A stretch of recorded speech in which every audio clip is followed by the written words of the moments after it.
El otro día miraba un video de Pastor Timothy Keller, una entrevista que le hicieron, él partió con el Señor hace unos años. Y Keller, siempre con su perspectiva de analizar todo bien profundamente, decía, en última instancia, mientras él estaba luchando con un cáncer terminal, si Cristo resucitó de entre los muertos, si Cristo al tercer día se levantó de la tumba, en última instancia, todo va a estar bien. Todo va a estar bien. Porque ahí está nuestra esperanza. Por eso podemos cantar, bueno es Dios, siempre fiel, con alegría en el corazón. Porque al final del día, si Cristo resucitó, todo va a estar bien. La muerte ha sido vencida, el pecado ha sido derrotado, Satanás ha sido derrotado, Cristo ha vencido. Y Él hará nuevas todas las cosas. Así que por eso podemos cantar con gozo, con alegría. Me recordaba las palabras de Nehemías en el Antiguo Testamento cuando le dice al pueblo de Israel, el gozo del Señor es nuestra fortaleza. Y Nehemías lo dice en medio de circunstancias muy atemorizantes. Porque el gozo no depende, hermanos, de nuestras circunstancias. El gozo no depende de nuestras circunstancias. Nosotros podemos tener gozo en los peores días de nuestra vida, humanamente hablando. ¿Por qué? Porque el Señor es nuestro gozo. Lo que Él ha hecho por nosotros es nuestro gozo. De eso se trata el sermón de hoy. En realidad esto no es una introducción, pero vale bien como introducción para el sermón. Les invito a abrir sus Biblias en Lucas capítulo 10. Vamos a retomar la segunda parte del sermón, la misión del supremo gozo. Lucas capítulo 10, versículo 1 al 24. El argumento que habíamos establecido es que debemos entregarnos a la urgente misión del reino, pero reconocer que nuestro mayor gozo y privilegio está en conocer al Padre por medio del Hijo. Entonces, enfático la palabra gozo como clave en el sermón de esta mañana, el gozo del Señor, el supremo gozo. Así que vamos a leer el pasaje, específicamente vamos a leer los versículos 17 en adelante. Nuestro texto comienza en el capítulo 10, verso 1. Vimos la semana pasada del 1 al 16. Hoy vamos a estar mirando del 17 al 24. Entonces, al inicio, simplemente el Señor envía a los 70, los envía de dos en dos delante de Él y les da instrucciones sobre su misión y les advierte del rechazo que va a acontecer. Y nos encontramos en el versículo 17, cuando regresan los 70 y dice así la palabra del Señor. Voy a pedir si me pueden apagar los ventiladores. Los 70 regresaron con gozo, diciendo, Señor, hasta los demonios se nos sujetan en tu nombre. Y Él les dijo, yo veía a Satanás caer del cielo como un rayo. Miren, les he dado autoridad para pisotear sobre serpientes y escorpiones y sobre todo el poder del enemigo y nada les hará daño. Sin embargo, no se regocijen en esto, sino de que los espíritus se les someten, sino regocíjense de que sus nombres están escritos en los cielos. En aquella misma hora Jesús se regocijó mucho en el Espíritu Santo y dijo, te alabo, Padre, Señor del cielo y de la tierra, porque ocultaste estas cosas a sabios y a inteligentes y las revelaste a niños. Sí, Padre, porque así fue de tu agrado. Todas las cosas me han sido entregadas por mi Padre y nadie sabe quién es el Hijo sino el Padre, ni quién es el Padre sino el Hijo y a aquel a quien el Hijo se lo quiera revelar. Volviéndose hacia los discípulos les dijo aparte, dichosos los ojos que ven lo que ustedes ven, porque les digo que muchos profetas y reyes desearon ver lo que ustedes ven y no lo vieron, y oír lo que ustedes oyen y no lo oyeron. Señor Padre, Señor del cielo y de la tierra, como este versículo te menciona y te describe, venimos delante de tu presencia una vez más, a rogarte que nos hables a través de tu palabra, aquello que quieres hablar a cada uno de nuestros corazones por medio de la obra de tu Espíritu Santo. Te pedimos, Señor, que podamos atentamente oír tu voz y ser transformados por tu palabra. Te lo pedimos en el nombre precioso de Jesús. Amén y amén. Semana pasada habíamos establecido los 4 puntos o los 4 movimientos de nuestro sermón: la urgencia de la misión, la condena del rechazo. Y hoy vamos a estar mirando los siguientes 2 puntos, que si tomaste la semana pasada nota, los cambié un poco. Un gozo temporal, trabajar en la misión de Dios, y un gozo eterno, disfrutar de conocer a Dios. En eso se va a centrar nuestro sermón de esta mañana, la segunda parte del sermón que comenzamos, en la palabra gozo, y en 2 tipos de gozo: el gozo temporal, un gozo que es bueno, pero que no es el gozo supremo y eterno de conocer a Dios. Entonces miremos nuestro primer punto, entonces el gozo temporal, a partir del versículo 17 al versículo 20.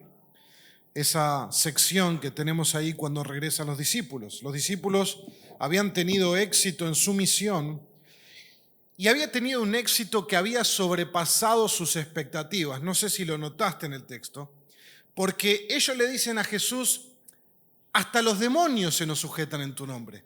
Es decir, da a entender que no habían anticipado semejante autoridad y poder. Porque cuando vemos lo que Jesús les manda hacer, no vemos en las instrucciones que le habla de ejercer poder sobre los demonios, sino que habla de sanar a los enfermos, de proclamar el Evangelio. Pero está la autoridad y el poder de Jesús, que los discípulos dicen: hasta los demonios, hasta los mismos espíritus malignos se nos sujetaban a nosotros, anónimos, los 70, pero en tu nombre se nos sujetaban los demonios. Al ver el éxito de la misión de los discípulos, al ver sus logros a través de las obras de obediencia que ellos habían realizado, vuelven con gozo al Señor. Vuelven a dar un reporte lleno de alegría. Y nosotros, si fuéramos parte de los 70, sería exactamente lo mismo. Volveríamos con gozo, y quizás alguno diría: sí, a vos se te sujetó uno, pero a mí a una legión. Y empezar todo el gozo de haber servido con éxito al Señor. Nosotros nos gozamos cuando vemos que el Señor permite que nosotros seamos usados de alguna manera para el avance de su reino. Nos alegramos. Los discípulos proclamaron el reino, los discípulos sanaron enfermos, expulsaron demonios y volvieron con gozo a reportarse al Señor. Evidentemente, hermanos, estamos en un punto en la historia de la redención, en la historia de las Escrituras, que algo ha cambiado en el mundo espiritual. Algo ha cambiado. ¿Por qué? Porque lo que está pasando con estos discípulos no era normal. No era normal. Y uno me puede decir: sí, pero yo lo leí un montón de veces en los evangelios. Sí, pero lo que vos estás leyendo en los evangelios no era normal. Esto no pasaba cotidianamente entre los discípulos, entre los que temían al Señor, entre aquellos que esperaban la llegada del Mesías. No era algo cotidiano que discípulos ejercieran autoridad sobre demonios. Correspondían más bien a las señales del Mesías, a las obras que el mismo Mesías haría. En el profeta Isaías, 700 años antes del nacimiento de Jesús, en el capítulo 61, Isaías profetiza del ungido del Señor, del siervo del Señor, diciendo lo siguiente, y presten atención en la tarea, en la obra del Mesías. Dice lo siguiente, cito: el Espíritu del Señor Dios está sobre mí, porque me ha ungido el Señor. Esto lo vimos en el bautismo de Jesús. En el bautismo de Jesús nosotros podemos encontrar el cumplimiento de esta profecía cuando el Espíritu Santo desciende sobre Jesús. Ese es el ungimiento del Padre para iniciar su ministerio y su tarea. El Espíritu del Señor está sobre mí, porque me ha ungido, ¿quién? El Señor, para traer buenas nuevas a los afligidos. Me ha enviado para vendar a los quebrantados de corazón, para proclamar libertad a los cautivos y liberación a los prisioneros. Claramente el profeta está profetizando en un lenguaje figurativo y no había mayor cautiverio que la posición demoníaca sobre una persona. Porque no solamente estaba bajo el reino de las tinieblas, en el cual todos estamos por naturaleza, sino que aún las potestades de las tinieblas habían cautivado a esa persona y la estaban usando conforme a su voluntad. Y el hecho de que una de las señales es la libertad para los cautivos era una señal de que el Mesías había llegado. Los discípulos no practicaban esto por su propio poder, no era la fe de los discípulos, no es que el poder radicara en ellos, sino que Jesús los había enviado. No es que nosotros tenemos que tener suficiente fe para echar fuera demonios, no es que tenemos que tener suficiente fe para hacer milagros, no. Esos poderes no vienen de nosotros, no vienen de una concentración que yo debo tener, ni de una conciencia espiritual. No, hermanos, ellos podían hacer esto porque Dios, el Hijo, les había dado la autoridad para hacer eso. Era en su nombre que los demonios se sujetaban. Y eso era una muestra que Jesús no era ni cualquier rabino, ni cualquier maestro, ni cualquier predicador itinerante. Él era mayor que todas las fuerzas de las tinieblas. Cuando nos volvemos al principio de todas las cosas, en el libro de Génesis, Satanás tentó a Eva y ella comió del fruto prohibido. Y Dios maldijo a la serpiente, diciéndole que la simiente de Eva herirá o aplastará la cabeza de la serpiente, aunque la serpiente le herirá en el talón. Y lo que era la maldición para Satanás en el huerto se convirtió en la promesa de redención para Adán y Eva y sus descendientes. Esa maldición era ahora la promesa de victoria de la simiente de Eva por sobre Satanás mismo. Y si bien Satanás le haría daño, porque dice que le herirá en el talón, no podría destruirlo. Pero la simiente de Eva aplastaría la cabeza de Satanás, derrotándolo y siendo victorioso sobre él. ¿Cuándo ocurrió eso, hermanos? Eso se cumplió en la cruz del Calvario. Cuando Jesús, que es la simiente de Eva, la descendencia de Eva, el descendiente de Eva en singular, fue herido, mas no derrotado por completo. Se levantó al tercer día victorioso de la tumba. Su herida no fue definitiva, su herida no fue para siempre, pero Satanás fue derrotado completamente por la muerte redentora de Jesús, venciendo al pecado, a la muerte y a Satanás, que ya no tiene poder de acusar a los escogidos delante de Dios.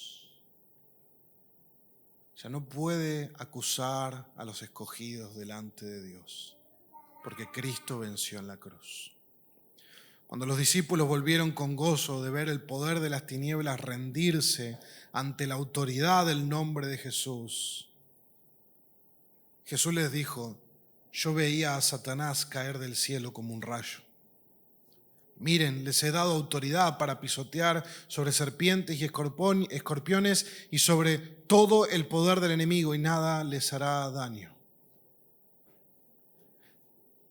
Jesús no está hablando de la caída de Satanás, de su estatus angelical, que eso ocurrió tiempo atrás de tentar a Eva. La caída original de Satanás, de su posición inicial, es explicada en profecías que aparecen en Isaías capítulo 14, verso 12 al 15, en Ezequiel capítulo 28, verso 12 al 17. Y si bien las profecías son dirigidas puntualmente a reyes humanos arrogantes, como fue el rey de Babilonia y el rey de Tiro, el análisis de esas profecías describen que está hablando más de un rey terrenal. Estaba hablando y describiendo algo mayor que simplemente la arrogancia de un ser humano. Y describen la caída de un ser angelical.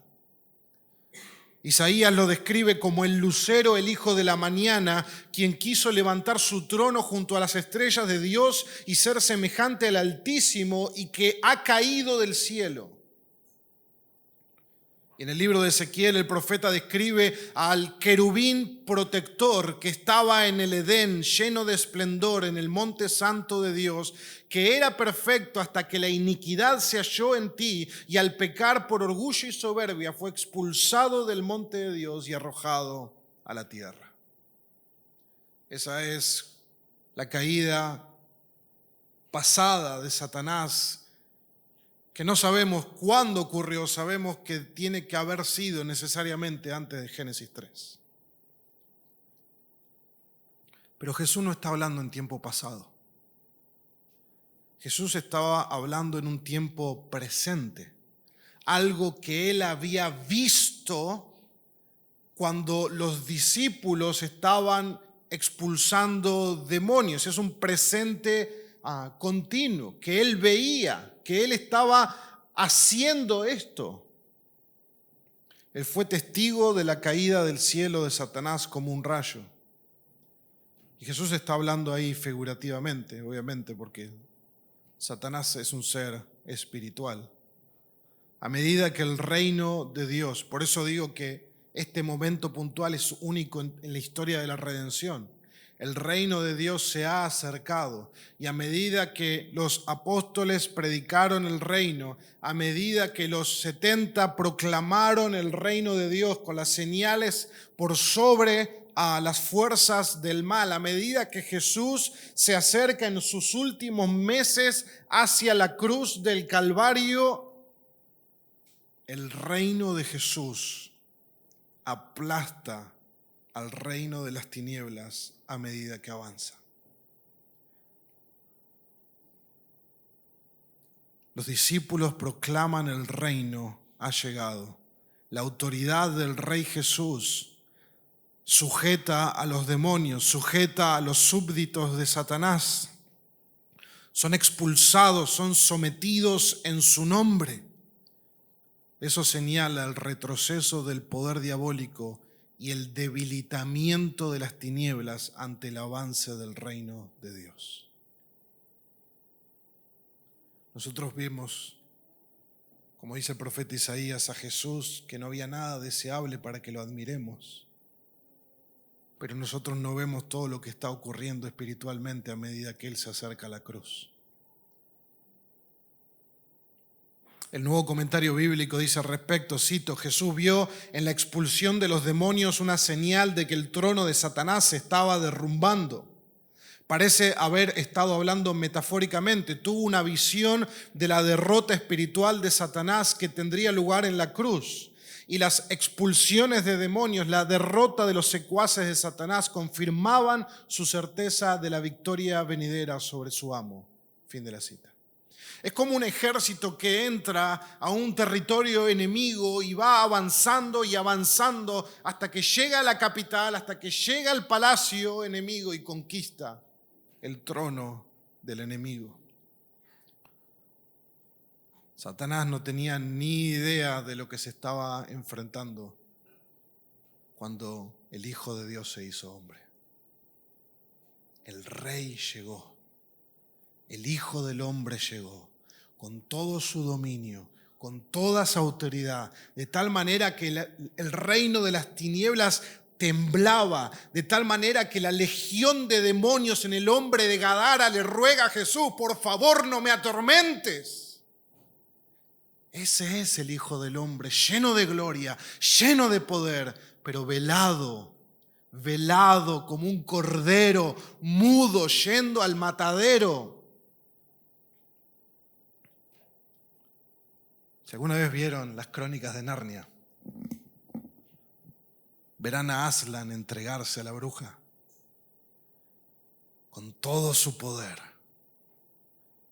pero haciéndolo voluntariamente. Maravilloso, maravilloso. Pudiera seguir hablando de las Crónicas de Narnia. Seguimos ahí. La derrota legal definitiva sobre Satanás ocurriría en la cruz del Calvario. Pero tan inminente era que Jesús ya veía la caída del reino de las tinieblas ocurriendo. En la visión que el apóstol Juan tiene en Apocalipsis capítulo 12, él ve una mujer que dará a luz y un gran dragón que quiere destruir al niño que habrá de nacer. Pero el niño finalmente nace, quien ha de regir a las naciones con vara de hierro. Y finalmente el hijo varón es llevado hasta el trono de Dios en las alturas. Y la visión describe una batalla espiritual donde el gran dragón es derrotado. Y cito Apocalipsis capítulo 12, versículo 9 al 11. Y fue arrojado el gran dragón, la serpiente antigua que se llama Diablo y Satanás, el cual engaña al mundo entero, fue arrojado a tierra y sus ángeles fueron arrojados con él. Entonces oí una gran voz en el cielo que decía: ahora ha venido la salvación, el poder y el reino de nuestro Dios y la autoridad de su Cristo, porque el acusador de nuestros hermanos, el que los acusa delante de nuestro Dios día y noche, ha sido arrojado. Ellos lo vencieron por medio de la sangre del Cordero. Fin de la cita. Lo que está describiendo Juan en su visión en Apocalipsis 12 es la derrota de Satanás en la cruz. Pero que mientras nosotros vemos a Jesús morir en la cruz, Juan ve lo que ocurre espiritualmente en el cielo, donde hay una gran batalla entre Miguel y Satanás y el gran dragón. Y Miguel, conforme a Daniel, es el ángel que representa, protector del pueblo de Dios. El que está amenazado en Apocalipsis 12 es el pueblo de Dios. Y finalmente él derrota a Satanás en esta visión. Y Juan dice: ahora ha venido la salvación, el poder y el reino de nuestro Dios. Porque ha caído el acusador. ¿Por qué ha caído el acusador, hermanos? Porque ya no puede acusar, porque la sangre de Cristo ha vencido, porque la sangre de Cristo, la sangre del Cordero, ha expiado los pecados del pueblo de Dios. Por lo tanto, no hay más acusación para hacer. Satanás debe cerrar su sucia boca y no podrá acusar nunca más a los escogidos de Dios. Por eso, hermana, una aplicación fuera de las notas es hacerle callar la boca al diablo a veces cuando él te acusa de tus pecados, porque Cristo ya lo venció. Lo que Satanás puede hacer es seguir acusándonos. Y si nosotros en nuestra mente no nos estamos aferrando a la victoria de Cristo, podemos ser perturbados en nuestro corazón. Pero lo que debemos hacer es recordarle: Satanás, ¿Últimamente has leído Apocalipsis 12? Porque sí, yo lo vi en el sermón del domingo y ha sido derrotado. Es recordarle a Satanás las Escrituras. Mediante la sangre de Cristo los elegidos quedan libres de condenación. ¿No dice eso Romanos 8? Ya no hay condenación para aquellos que están en Cristo Jesús. Satanás ha sido legalmente derrotado y ya no puede acusar a los hijos de Dios porque los pecados de ellos han sido borrados. Ahora bien, la derrota definitiva de Satanás ocurrirá con la segunda venida de Cristo, cuando Él venga como un león rugiente a establecer su reino universal eterno y Satanás sea juzgado y condenado para siempre.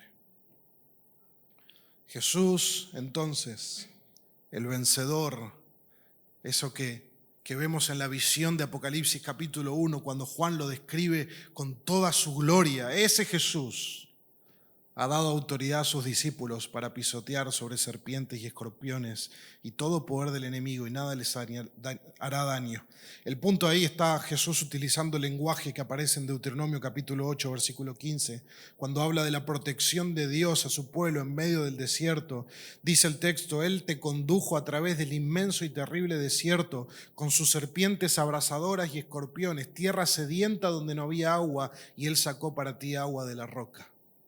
Lo que está describiendo Jesús es la protección de Dios de sus discípulos ante los ataques del enemigo o los peligros de este mundo presente que representa el desierto del pueblo de Dios. Esto significa que ningún poder del enemigo podrá realmente provocar un daño en los discípulos de Jesús. Mayor es el que está con nosotros que el que está en el mundo. Esto es muy fuerte, muy importante. Quiere decir que nunca el reino de las tinieblas podrá hacernos un verdadero daño al pueblo de Dios. Porque el Señor nos ha dado la victoria por sobre el enemigo. Pero no es nuestra victoria, es la victoria en la sangre del Cordero. Esto verdaderamente es una causa de gozo para los discípulos. La victoria de Jesús sobre Satanás, el poder de las tinieblas. Pero hay un gran pero, hay un gran sin embargo, que dice Jesús. Su gozo no tiene que estar enfocado ahí. Su gozo no tiene que estar simplemente enfocado que los espíritus se le sujetan, sino que hay algo mucho más trascendente, infinitamente más trascendente, superlativamente más importante, donde ellos tienen que prestar atención. Y es que sus nombres están escritos en los cielos. Es decir, su gozo debe estar en su salvación, no en que los espíritus se les sometan. Satanás mismo había perdido su lugar en el cielo. Sus demonios habían incurrido en la misma transgresión.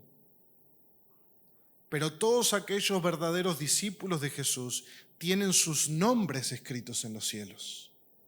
Y nadie los puede hacer caer de ahí, nadie los puede sacar de ahí, porque no están ahí por su propia justicia. Porque es Cristo quien conquistó ese lugar para ellos con su victoria en la cruz. Sus nombres aparecen listados en el cielo porque pertenecen ahí, como un censo de una ciudad donde aparecen los nombres de quien pertenecen a esa ciudad. Es una referencia al libro de la vida, donde todos los que ahí están escritos serán librados de la ira venidera. Nuestros nombres, si estamos en Cristo, están escritos en los cielos. Nuestros nombres son conocidos en los cielos. Es ahí donde radica el más sublime y grande gozo de los discípulos de Jesús. Ellos pertenecen a los cielos. Su nombre está allí. Y eso es la seguridad de su salvación y la seguridad de su destino eterno. Sus nombres están escritos en los cielos. El echar fuera demonios era algo que podían practicar incluso aquellos que no tenían sus nombres escritos en el cielo. Jesús dijo en Mateo capítulo 7, no todo el que me dice Señor, Señor, entrará en el reino de los cielos, sino el que hace la voluntad de mi Padre que está en los cielos. Muchos me dirán en aquel día, Señor, Señor, no profetizamos en tu nombre no echamos fuera demonios, en tu nombre hicimos muchos milagros. Entonces Jesús les declarará, jamás los conocí, apártense de mí los que practican iniquidad. Nunca leí sus nombres en el libro que está en los cielos. Como aquel que quiere entrar a una fiesta con invitación. No sé si alguna vez les ha pasado. A mí me ha pasado hemos ido a alguna celebración y, bueno, apellido, Oriolo. Y uno empieza a mirar. Ahí, después de la O, ahí. Hermanos, no es por las obras que podemos estar con certeza de que nuestro nombre está escrito ahí. Es por la obra de Cristo que nuestro nombre está escrito ahí. Por eso ellos querían presentar estas credenciales. Hicimos milagros, echamos fuera demonios, proclamamos tu nombre. Pero no estaban ahí. El hacer milagros, el echar fuera demonios, no necesariamente es una señal de alguien que en verdad ha conocido a Cristo o, lo que es más importante en el lenguaje de Pablo, ha sido conocido por Él. Satanás mismo puede oprimir y liberar sus oprimidos, siempre y cuando mantenga a las personas en el engaño y no vengan al conocimiento de la verdad. El mismo que ahorcó lo puede soltar con tal de que él sea engañado y se aleje cada vez más de Cristo.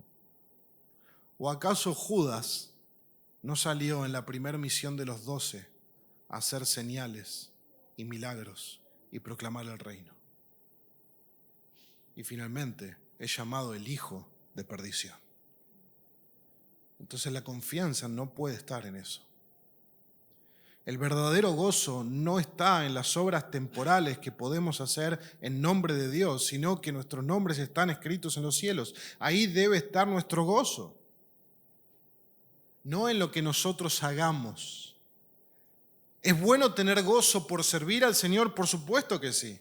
Cuando evangelizamos, cuando hacemos discípulos, estamos avanzando el reino de Dios, estamos ganando terreno al reino de las tinieblas, pero nuestro supremo gozo no debe ser ese. Nuestro supremo gozo debe estar en nuestra salvación. Hermano o hermana, ¿en qué área sirves al Señor en tu iglesia? ¿A qué te ha llamado el Señor a servirle? ¿Estás en la alabanza guiando a otros a alabar al Señor? ¿Estás en la puerta recibiendo con una sonrisa a tus hermanos? ¿Estás cada semana reuniéndote con otros en grupo pequeño para crecer en discipulado? ¿Estás predicando la palabra de Dios? Todo eso es bueno y debemos hacerlo, pero nunca debe ser eso nuestra mayor fuente de gozo. Porque cualquier servicio que nosotros hagamos es temporal. Es temporal. Pero el conocer a Dios es algo eterno. Podemos pasarnos la vida entera dentro de una iglesia. Nuestros nombres pueden estar escritos en los libros de membresía de la iglesia. Y sin embargo, si no hemos puesto nuestra confianza solo en Cristo para nuestra salvación, nuestros nombres pueden ser desconocidos en los cielos. Ninguna credencial humana nos asegura un lugar en el reino de Dios. No, pero yo era el pastor de la iglesia. No, pero yo era el diácono de la iglesia. No, pero yo serví por 20 años en el grupo de alabanza. Disculpe, Señor, su nombre no me figura acá. Puede estar en todos los libros del mundo, pero no está escrito en los cielos. Por lo tanto, nuestra mayor alegría no debe depender de ningún servicio, de ningún ministerio, de ninguna obra, de ningún logro, de ningún éxito que realicemos para Dios. De lo contrario, podríamos estar indicando que si nuestro gozo supremo es solamente cosas que hacemos para Dios, por ahí no hemos comprendido el maravilloso regalo de la salvación por gracia. Lo que es imposible para el hombre no es cantar, no es predicar.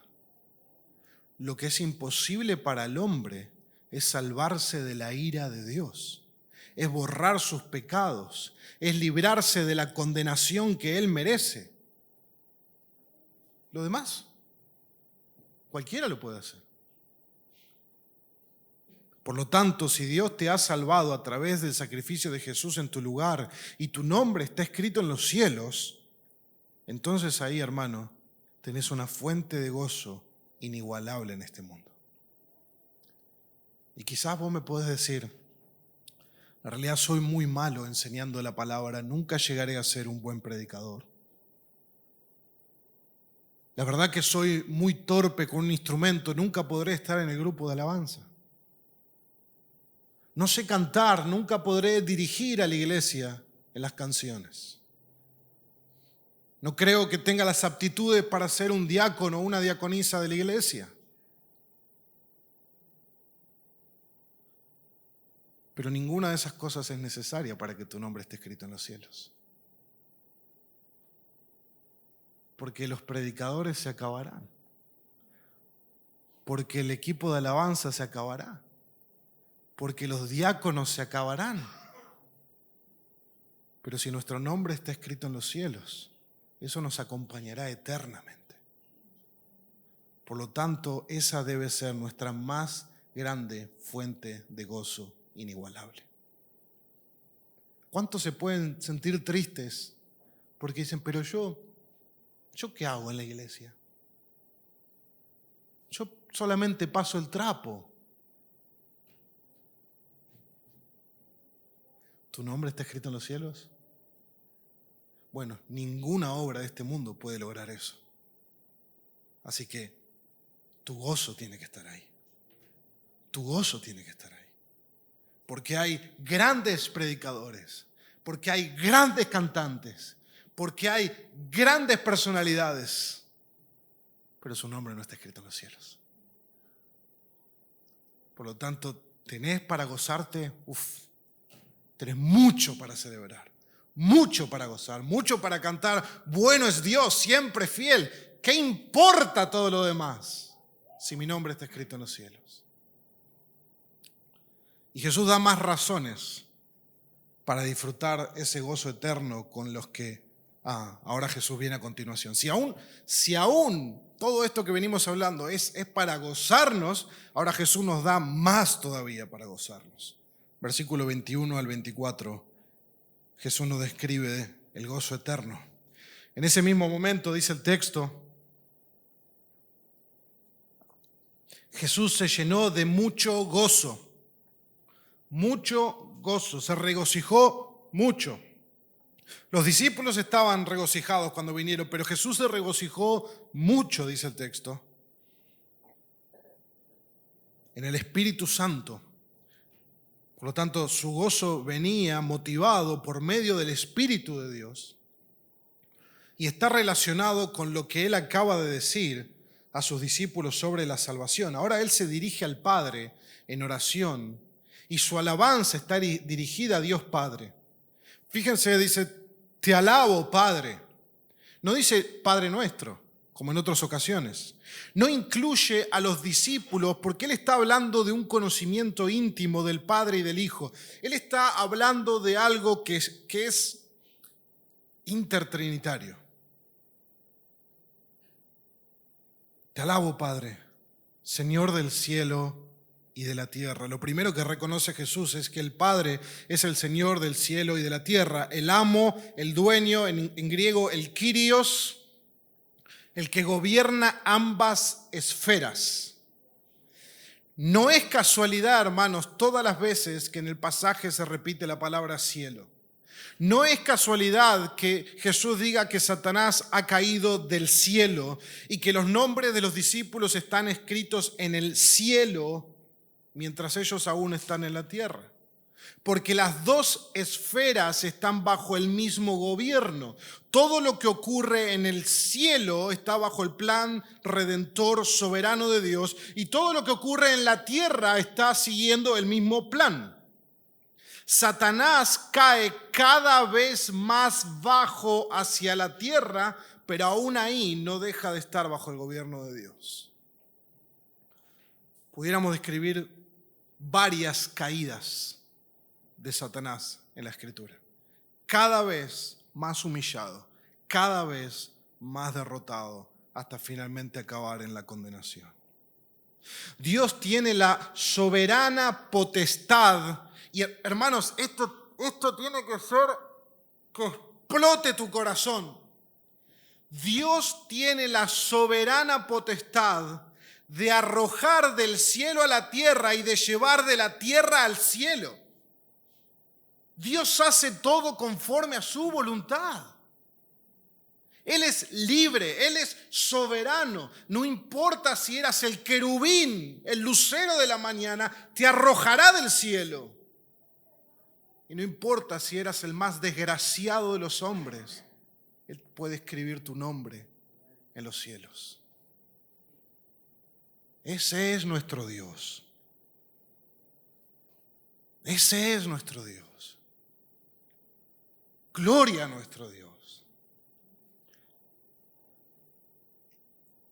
Pudiéramos cantar el canto de Ana, pudiéramos cantar el canto de María y ver cómo Dios exalta a los humildes y humilla a los que se exaltan a sí mismos. Esa es la gracia de nuestro Dios. Bueno, sigo con las notas. ¿Cuál es el tema que dirige todas las palabras de Jesús hacia el Padre y a sus discípulos? En esta sección, el hecho es la soberana decisión de Dios Padre y de Dios Hijo de revelar el conocimiento de su persona a quienes ellos han decidido. La soberana decisión del Padre y del Hijo de revelar su persona y su conocimiento a quienes ellos en su voluntad soberana y libre han decidido hacerlo. Jesús alaba al Padre porque ha hecho dos cosas: ha ocultado algo y ha revelado algo. Dice el texto: ocultaste estas cosas de los sabios e inteligentes y las revelaste a los niños. Ocultó las cosas, es decir, el conocimiento de su persona, el saber quién es Dios, quién es su Hijo, el conocimiento del reino de Dios y la salvación de aquellos cuyos nombres están escritos en el libro de la vida. ¿De quién ocultó eso? Dice el texto: de los sabios y de los inteligentes. Y esta es una manera de referirse en las Escrituras a aquellos que son orgullosos, que confían en su propia sabiduría e inteligencia. Quienes no conciben el temor de Dios como el principio de la sabiduría, quienes descansan en su razonamiento humano y no ejercen fe y confianza en Dios. Ha ocultado esto de esos. ¿Y a quién ha revelado el conocimiento? A los niños. Es un lenguaje figurado de Jesús.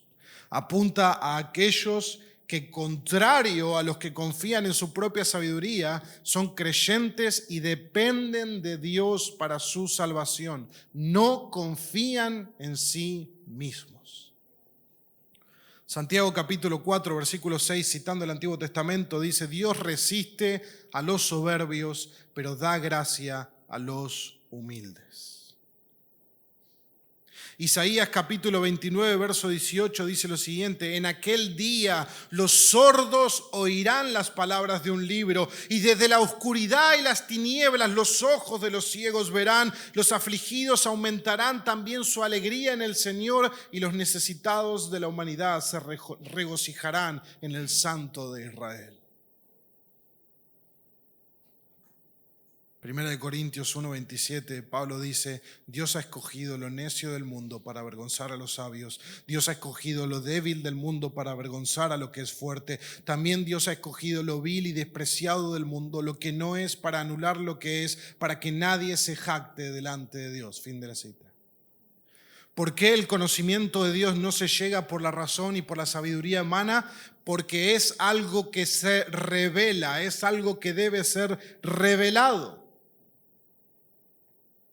Los filósofos griegos pensaban que el sentido de la vida y la felicidad máxima del ser humano debía encontrarse por medio de la razón. Pero la Escritura nos muestra algo distinto. Jesús es bien claro. Nadie conoce al Padre sino el Hijo. Y nadie conoce al Hijo sino el Padre. Es algo cerrado. El conocimiento personal de Dios es algo que le pertenece a la Trinidad misma. Nadie, y cuando dice nadie es nadie conoce al Padre sino el Hijo, nadie conoce al Hijo sino el Padre, y a quien el Hijo lo quiera revelar. Es decir, hay una puerta para entrar en el conocimiento verdadero de Dios. ¿Recuerdan a Pedro? Pedro le pegaba bien a veces, cuando decía algo.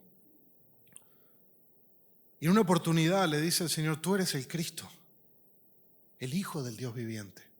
Y Jesús le responde en Mateo 16, bienaventurado eres Simón, hijo de Jonás, porque esto no te lo reveló carne ni sangre, sino mi Padre que está en los cielos. Es decir, Pedro no era que le agarró, una luz de inteligencia, sino que hubo alguien que le corrió el velo y le permitió ver algo que él no hubiera visto de otra manera. Él no era ni el más sabio, ni el más entendido, ni el más obediente, ni el que conocía más las Escrituras. Sin embargo, se las revelaste a los niños. Esto, Pedro, no te lo reveló carne ni sangre. Y esto fue antes que le negara 3 veces. Pedro, este fue el Padre que te permitió ver lo que vos no podés ver por ti mismo. ¿Y por qué Dios obra de esa manera? Jesús dice, sí, Padre, porque así te agradó. No porque alguien lo forzó, sino porque esa es la buena voluntad de Dios, porque Dios quiso hacerlo de esa manera para que nadie se jacte delante de Él. Dios quiso enloquecer la sabiduría de los sabios y el entendimiento de los entendidos y salvar a los hombres por medio de la locura de la predicación. Dios agarró todos los estatus del mundo, los rankings del mundo, los listados del mundo y los hizo trizas. Y Él dijo, la salvación va a venir por medio de la fe y el arrepentimiento. ¿A quién? A quien quiera. El que quiera. No importa el dinero, no importa la educación, no importa el estatus, no importa el género, no importa la moralidad, no importa absolutamente nada. El que quiera venir a Cristo en arrepentimiento y fe puede recibir el regalo de la salvación. Lo que vemos claramente en este pasaje, hermanos, es la soberanía de Dios en la salvación del hombre. La soberanía de Dios en la salvación del hombre. Nadie es salvo porque decidió ser salvado.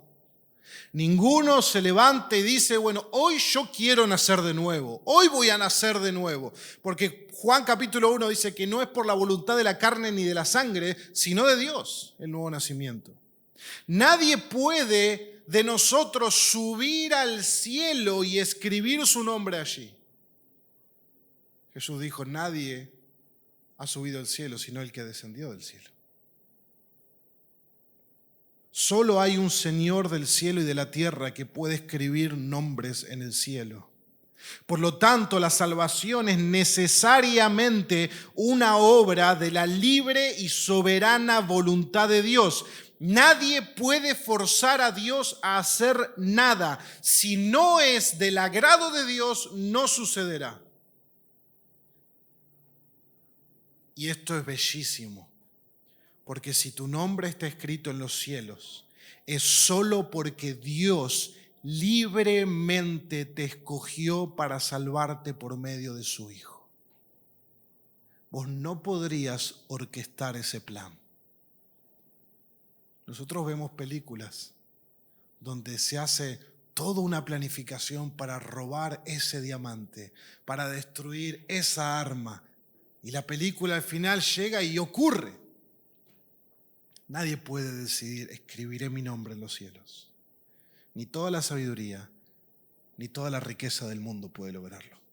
Debe ser de la soberana y libre voluntad de Dios.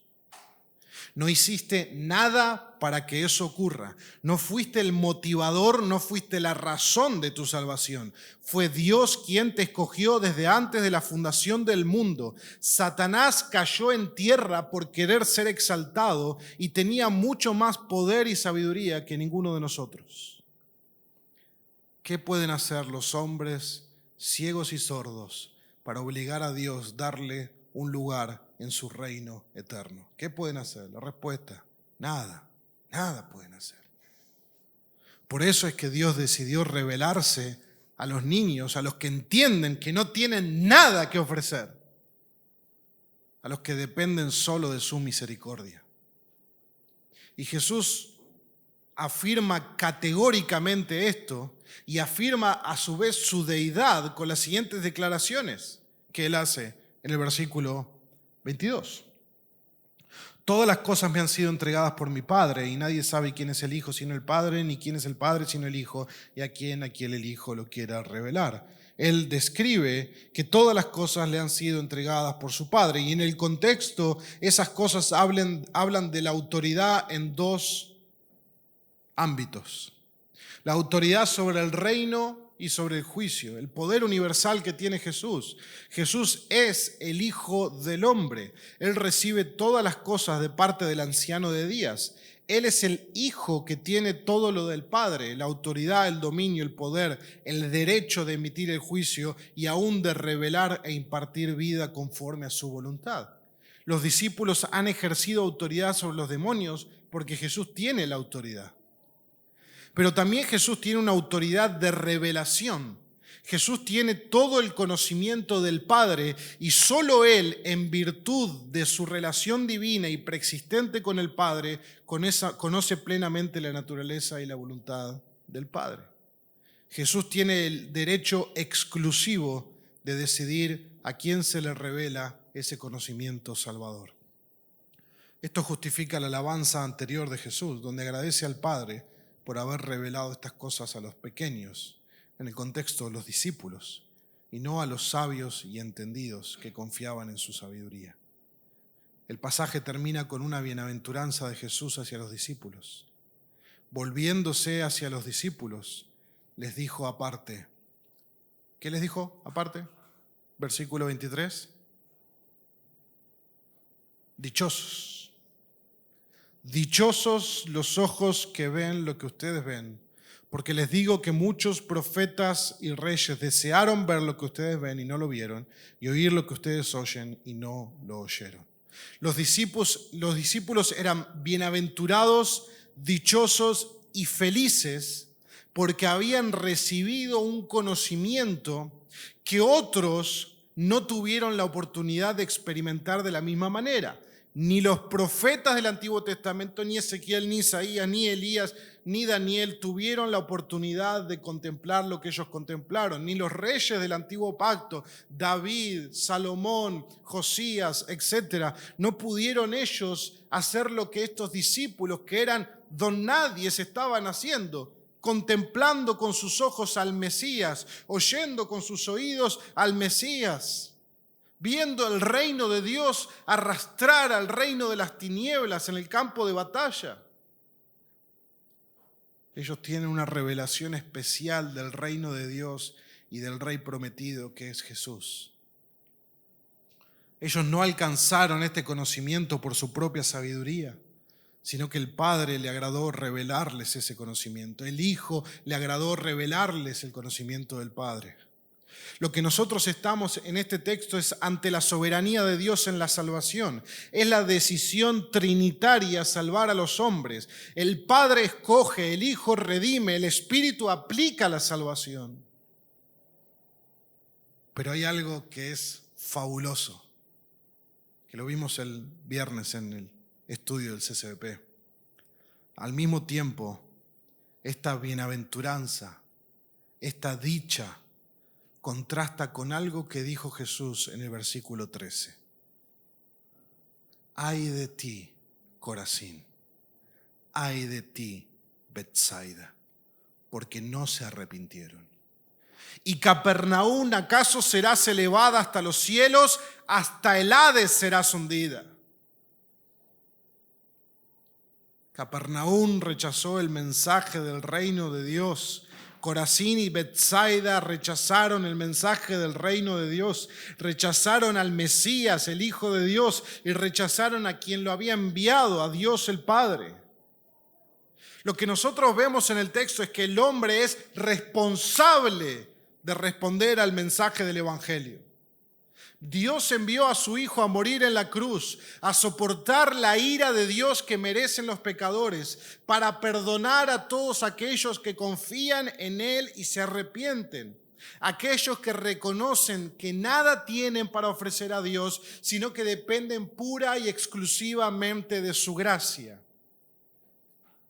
Ambas verdades brillan en este pasaje perfectamente equilibradas. El hombre es responsable de responder en fe y arrepentimiento. Y Dios revela su persona y su conocimiento a quien Él quiere soberana y libremente. Ambas realidades están ahí. Si el hombre rechaza el Evangelio, solamente le queda la condenación. Si el hombre abraza el Evangelio, entonces podemos saber que ha sido el Padre y el Hijo quienes han decidido revelarse a Él. No trates de solucionar la tensión. Abraza ambas verdades. Y sobre todo, abraza aquella que Dios te pide que hagas algo. Arrepiéntete y cree de tus pecados. Cree en la obra de Cristo. Arrepiéntete de tus pecados y cree en la obra de Cristo. ¿Cuál debe ser tu respuesta si estás escuchándome y no has confiado aún en Cristo? Arrepiéntete. Confía en Dios para tu salvación por medio de su Hijo. Sos responsable de obedecer a Dios cuando Él te manda que te arrepientas y creas. Él quiere que seas salvo. Él quiere que vengas al conocimiento de la verdad. Su buena disposición de enviar a su Hijo es para mostrar la redención que hay por medio de su Hijo. De tal manera que, como dicen las Escrituras, Dios manda a todos los hombres en todo lugar que se arrepientan.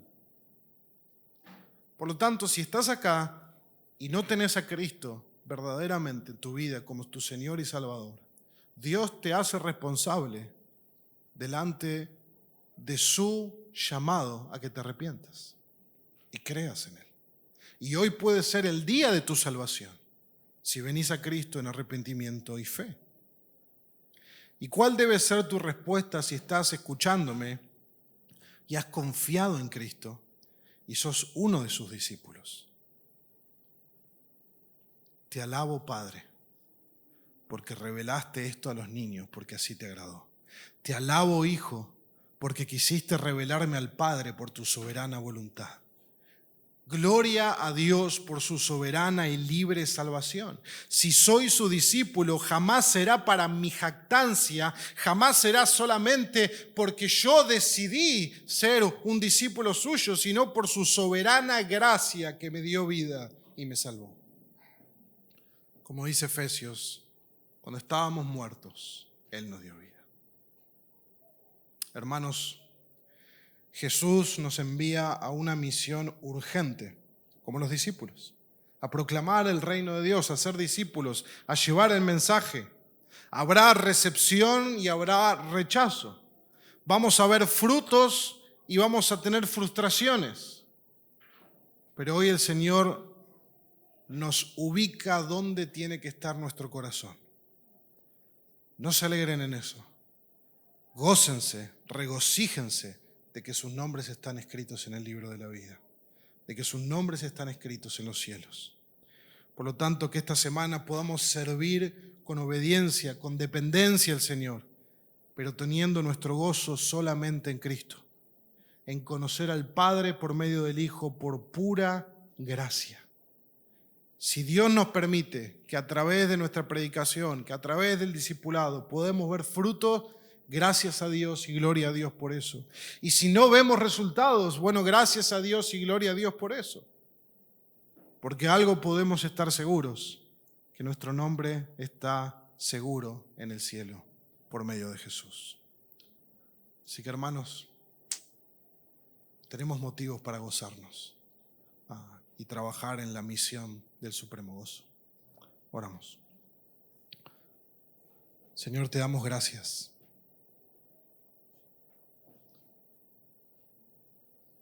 Señor, cuánto para agradecerte, cuánto para disfrutar de la gracia que nos has mostrado en Cristo. Cuánta alegría debe producir en nuestras vidas el saber que nuestros nombres están escritos en los cielos, sabiendo que eso es necesariamente una decisión libre de tu soberana voluntad, que estábamos muertos, perdidos en nuestro pecado, viviendo conforme a este mundo, y vos decidiste que nuestro nombre esté escrito en los cielos y nos diste vida juntamente con Cristo, Señor. Que nuestra vida, Señor, sea un reflejo de gratitud, sea un reflejo de amor, sea un reflejo de sacrificio por aquel que lo dio todo por nosotros. Que en esta mañana, Señor, los que han venido desanimados, desconsolados, encuentren una nueva fuente de gozo, que no está en sus circunstancias, Señor, que está en la obra que vos hiciste por medio de tu Hijo en la cruz del Calvario, donde nos amaste y nos amaste hasta el fin. Señor, si alguno está cargado y debilitado por su pecado, que podamos recobrar la esperanza del Evangelio, de que el que comenzó la buena obra la perfeccionará hasta el día de Cristo. Y que recordemos, mientras finalizamos esta mañana, Señor, de la invitación de nuestro Salvador, que si alguno está cargado y turbado, venga a mí y yo le haré descansar. Nuestro descanso es Jesús, Señor. Te damos gracias en el nombre de tu Hijo. Amén.